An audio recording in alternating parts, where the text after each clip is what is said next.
Hello students, welcome back to business girl channel. आज की video में हम बात करेंगे टाइप्स ऑफ कोऑपरेटिव सोसाइटी के बारे में। कोऑपरेटिव सोसाइटी क्या होता है, उसके फीचर्स, बेनिफिट्स एंड डीमेरिट्स हम ऑलरेडी कवर कर चुके हैं। तो जिन भी स्टूडेंट्स ने वो वीडियो नहीं देखी है तो वो जाके देख लें एंड देन इस वीडियो को देखें। तो types of cooperative society. Cooperative society हम सब जानते हैं, कोऑपरेटिव सोसाइटी एक वॉलेंट्री एसोसिएशन होती है जहाँ पे जो है काफ़ी सारे लोग आते हैं एक कॉमन गोल को अचीव करने के लिए। ठीक है, उसका पर्पस क्या होता है? वेलफेयर करना। ठीक है, जो भी सोसाइटी के मेंबर्स हैं उनका। अभी क्या है कि हर सोसाइटी का जो है अपना एक एम होता है। हम क्या बात कर रहे हैं? कॉमन गोल होता है। तो अभी कॉमन गोल जो होता है वो डिफरेंट हो सकता है। तो गोल के बेसिस पे जो है हमने कुछ कैटेगरीज बना रखी हैं कोऑपरेटिव सोसाइटी की। तो चलिए देखते हैं वो क्या है। तो सबसे पहला है आपका कंज्यूमर कोऑपरेटिव सोसाइटी। ठीक है, consumer cooperative society, producer cooperative society, credit cooperative society, housing cooperative society, marketing cooperative society और फार्मर कोऑपरेटिव सोसाइटी। तो अभी यहाँ पे 6 जो हैं, हम 6 डिफरेंट कैटेगरीज की यहाँ पे बात करेंगे। तो इन सब में क्या है, अलग अलग आपके एम्स हैं। ठीक है, एम्स के बेसिस पे हमने इसको जो है कैटेगराइज किया हुआ है। तो अभी चलिए एक एक करके देखते हैं, समझते हैं कि ये कैसे काम करता है। ठीक है, तो सबसे पहला है आपका कंज्यूमर कोऑपरेटिव सोसाइटी। अभी यहाँ पे क्या लिखा है? कंज्यूमर। कंज्यूमर कौन होते हैं? जो कि कंज्यूम करते हैं, ठीक है, प्रोडक्ट, अल्टीमेट फाइनल आउटकम को जो कंज्यूम करते हैं वो कंज्यूमर होते हैं। हम सब कंज्यूमर्स हैं। ठीक है, तो अभी कंज्यूमर के लिए जो है कोऑपरेटिव सोसाइटी जब हम बनाते हैं तो उसको हम बोलते हैं कंज्यूमर कोऑपरेटिव सोसाइटी। अभी कंज्यूमर के लिए हम क्यों बनाएंगे? कंज्यूमर क्या चाहता है? एज अ कंज्यूमर हम यही चाहते हैं ना कि हमको अच्छा क्वालिटी का प्रोडक्ट मिले और अच्छे प्राइसेस पे मिले। मतलब अच्छे प्राइसेस मतलब कि सस्ता मिले, सस्ता और अच्छा प्रोडक्ट हमें चाहिए रहता है। ठीक है, तो यही इसी एम के साथ जब हम एक सोसाइटी बनाते हैं तो हम उसे बोलते हैं कंज्यूमर कोऑपरेटिव सोसाइटी। अभी ये सोसाइटी करती क्या है? करती है कि ये क्या कर एलिमिनेट करती है मिडलमैन को। ठीक है, मिडलमैन कौन होते हैं? आपके सप्लाई चेन में जो मिडल मैन होते हैं वो कौन हो सकते हैं? जैसे कि मैन्युफैक्चरर ने तो प्रोडक्ट बनाया, फिर वो होलसेलर के पास गया, होलसेलर से रिटेलर के पास गया, रिटेलर से जो है डीलर के पास गया, अभी डीलर से जो है वो आपके पास आ रहा है। तो इतने सारे लोगों से होते हुए आपका एक प्रोडक्ट आप तक पहुंच रहा है। तो उसमें इस प्रोसेस में क्या होता है कि आपका जो प्राइस है ना प्रोडक्ट है वो इतना ज़्यादा हाइक हो चुका होता है कि वो हमें बहुत एक्सपेंसिव लगने लगता है। इस प्रोसेस में प्रोडक्ट की क्वालिटी तो नहीं बढ़ती बट प्राइस ज़रूर बढ़ जाते हैं, राइट। तो यहाँ पे सोसाइटी का एम यही है कि हम एलिमिनेट कर दें उन मिडलमैन को जिनकी हमें ज़रूरत ही नहीं है। मैन्युफैक्चरर से होलसेलर तक गया, होलसेलर से जो है डायरेक्टली परचेज कर लो। अभी ऐसा जो है एक इंडिविजुअल के लिए करना जो है मुश्किल है कि भाई हमको कितनी रिक्वायरमेंट होगी किसी भी चीज़ की। सपोज करो हमें राइस ही चाहिए तो 10 किलो लग जाएगा, ज़्यादा ज़्यादा 20 किलो ले लोगे, इससे ज़्यादा तो नहीं लोगे।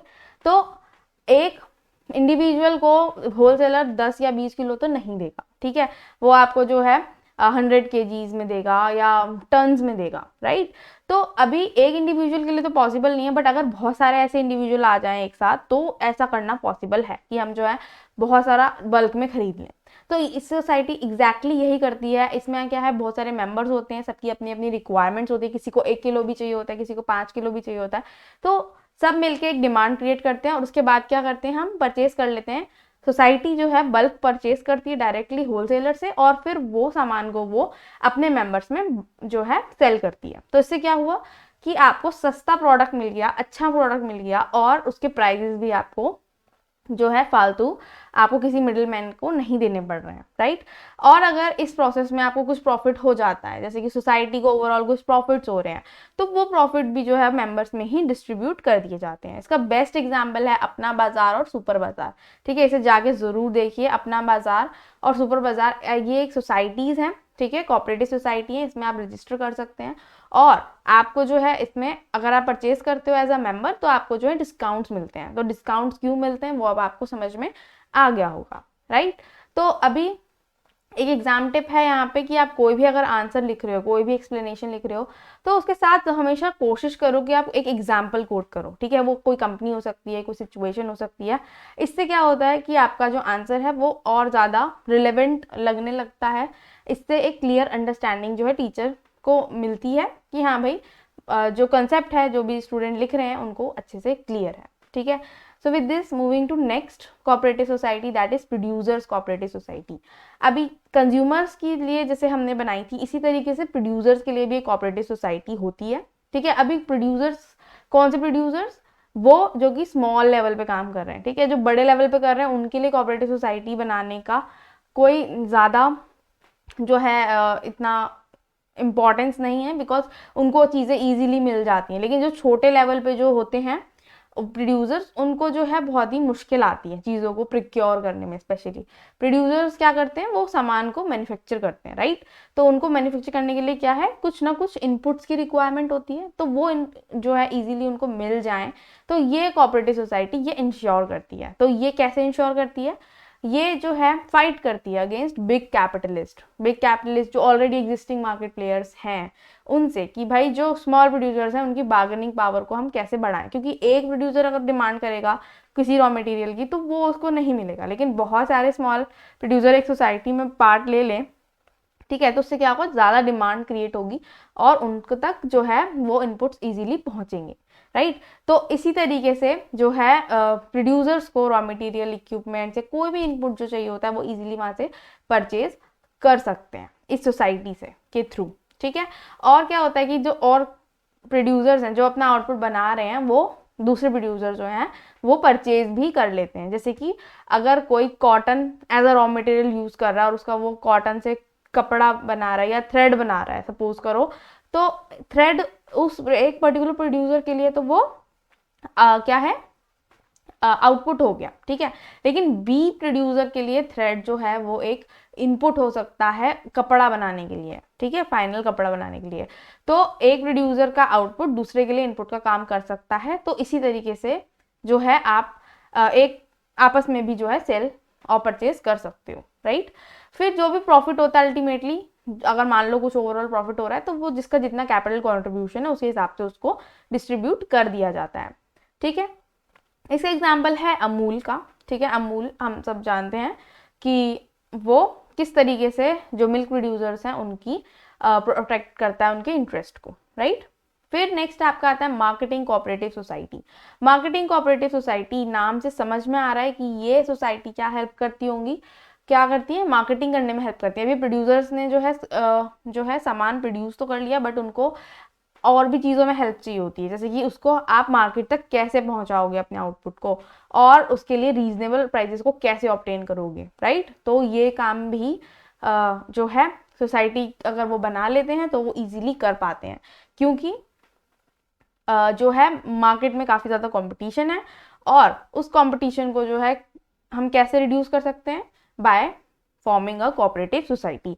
तो इसमें क्या होता है कि आप जो है आपको फैसिलिटीज़ जो है वो प्रोवाइड की जाती हैं, जैसे कि ट्रांसपोर्टेशन, वेयर हाउसिंग, पैकेजिंग। तो इससे क्या होता है कि आपका जो प्रोडक्ट है वो रीजनेबल प्राइसेस पे आप जो है लोगों तक पहुंचा सकते हो इन सारी जो है एक्टिविटीज़ को फ़ायदा लेके एज अ सोसाइटी का मेंबर। ठीक है, अगेन प्रॉफिट जो है वो डिस्ट्रीब्यूट कर दिए जाते हैं। इसका एग्जाम्पल जो है वो है मिल्क कोऑपरेटिव्स इन गुजरात। तो ये एक बहुत अच्छा एग्जाम्पल है जो कि हेल्प करता है मिल्क जो प्रोड्यूसर्स हैं उनको अपना प्रोडक्ट यानी कि जो मिल्क है उसका packaging, transportation, warehousing, everything जो है वो ये मैनेज करती है सोसाइटी। ठीक है, देन फार्मर्स कोऑपरेटिव सोसाइटी। अभी फार्मर्स कोऑपरेटिव सोसाइटी नाम से समझ में आ रहा है किसके लिए होगी, फार्मर्स के लिए होगी, राइट।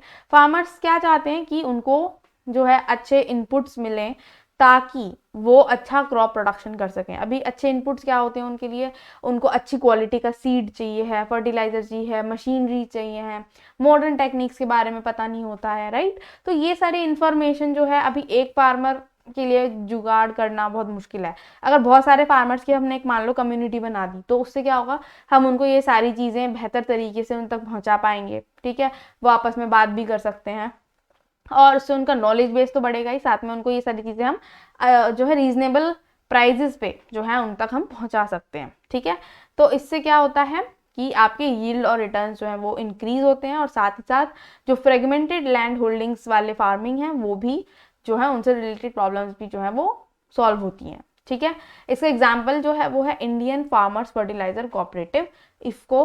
ठीक है, ये one of the largest cooperative societies में से एक है, ठीक है।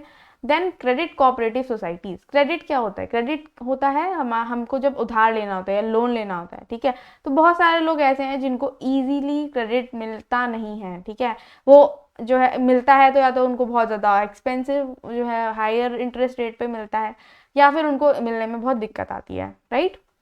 तो करंट सिनेरियो में ये चीज़ हम आराम से समझ सकते हैं कि आजकल लोन लेना कितना मुश्किल है, कितनी ज़्यादा फॉर्मेलिटीज़ आपको करनी पड़ती हैं। लेकिन अभी लोन लेने वाले लोग बहुत सारे हैं, तो ऐसे लोग मिलके एक सोसाइटी जब बनाते हैं तो उसको हम बोलते हैं क्रेडिट कोऑपरेटिव सोसाइटी। तो ये क्या है? ये इन लोगों की हेल्प करती है जो लोन लेना चाहते हैं but at the same time reasonable interest rate पे। तो ये सोसाइटीज़ जो है वो उन लोगों को लोन्स प्रोवाइड कराती है, ठीक है। इसका फॉर एग्जाम्पल जो है वो है आदर्श क्रेडिट सोसाइटी, ठीक है। Next cooperative housing societies. Housing societies ये जो है उन लोगों के लिए बनाई गई है जिनकी इनकम तो लिमिटेड है बट वो एक अच्छा घर जो है वो चाहते हैं, ठीक है। तो ऐसे लोगों के लिए जो है ये कोऑपरेटिव हाउसिंग सोसाइटी बनाई जाती हैं, जिसमें वो मेंबर्स जो होते हैं वो लोग होते हैं जिनको घर बनाना है और अफोर्डेबल प्राइजेस पे, ठीक है। तो ये जो है उन लोगों को हाउसिंग प्रॉब्लम्स को सॉल्व करती है, उनको ऑप्शंस देती है कि आप जो है घर बनवा लो, कंस्ट्रक्ट कर लो, ठीक है। आप फ्लैट ले लो, प्लॉट ले लो और इंस्टॉलमेंट में आप आराम से पे कर सकते हो, ठीक है। इसका सबसे अच्छा एग्जाम्पल है Vidarbha premier cooperative housing society, ठीक है। ये बिगेस्ट कोऑपरेटिव सोसाइटीज में से एक है। तो ये आप जाके ज़रूर चेकआउट कर सकते हो अगर आप भी जो है घर लेना चाहते हो तो, राइट।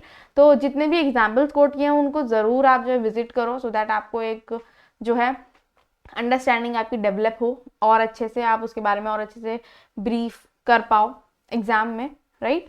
तो विद दिस जो है आपका कोऑपरेटिव सोसाइटी जो है पूरा कंप्लीट हो गया। नेक्स्ट वीडियो में हम जो है जॉइंट स्टॉक कंपनी के बारे में पढ़ेंगे, ठीक है। तो that's it for this video and we'll meet in the next one. Don't forget to subscribe this channel to get such videos. Thank you.